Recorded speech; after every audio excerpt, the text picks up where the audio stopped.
Alors, je m'appelle Thomas Sanson, j'ai 30 ans, je suis né à Villeurbanne, puis j'ai grandi à Francheville, et maintenant mes parents habitent à Brinda, dans le sud-ouest lyonnais, dans la campagne, voilà, à quelques kilomètres de Lyon.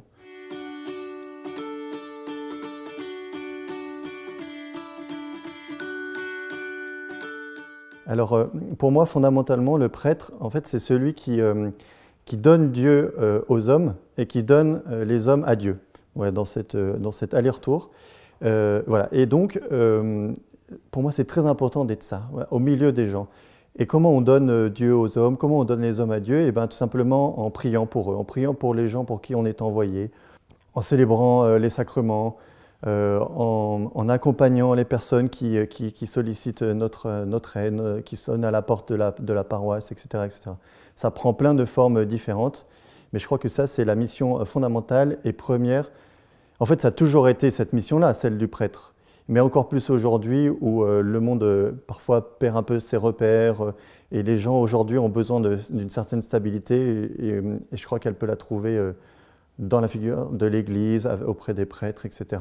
Donc c'est pour ça que je vais me lever chaque matin en me disant, ben voilà, comment je vais aujourd'hui donner Dieu aux hommes, comment je vais parler du Christ, annoncer aux gens le Christ vivant, le Christ ressuscité, le Christ qui nous aime, quoi.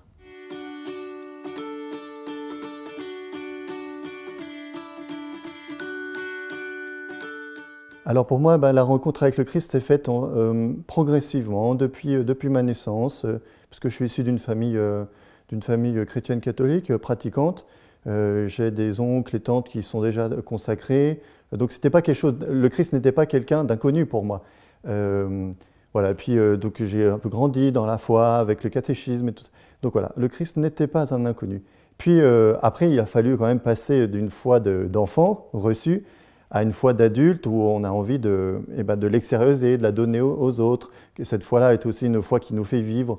Et ça s'est passé un peu plus, comment on pourrait dire ça, peut-être plus difficilement aussi, puisqu'il faut passer par l'adolescence, puis ensuite se dire que oui, le Christ n'est pas qu'une vieille histoire qui a eu lieu il y a 2000 ans, mais qui est importante pour moi aujourd'hui. Et puis j'ai fait la rencontre avec le Christ par plusieurs moyens. Le premier, je dirais, par l'adoration eucharistique. Et ça, c'est peut-être aussi les débuts de ma vocation. Voilà, j'étais devant le Saint-Sacrement et je me suis dit, mais Seigneur, qu'est-ce que tu veux pour moi? Voilà, cette question-là posée devant le Saint-Sacrement. Et puis ensuite, des rencontres de personnes différentes, et en particulier des prêtres aussi, que j'ai vu heureux de vivre dans leur ministère. Ça aussi, ça a été très important pour moi. Et puis ensuite, élément important, j'ai rencontré le Christ dans la parole de Dieu, quoi. Cette parole de Dieu qui, au début, un peu souvent, elle entre par une oreille, elle fait le tour dans la tête, et puis elle ressort, et bon, elle ne s'est pas bien fixée. Mais en fait, voilà, j'ai fait cette expérience de la parole de Dieu qui a quelque chose à me dire et pour me faire vivre. Voilà. Donc c'est avec ces éléments-là que je peux dire que j'ai rencontré le Christ. Vous voyez, ça s'est fait de manière progressive, pas vraiment brutale. Et c'est aussi ça qui m'a conduit à vouloir entrer au séminaire et devenir prêtre. On va dire dans 50 ans, moi je m'imagine vieux prêtre, toujours au service, ou je ne sais pas, peut-être à Lyon, peut-être ailleurs, peut-être en Amérique du Sud, en tout cas au service des personnes vers qui je serai envoyé. J'espère que j'aurai encore un petit peu de santé pour parler du Christ aux plus petits.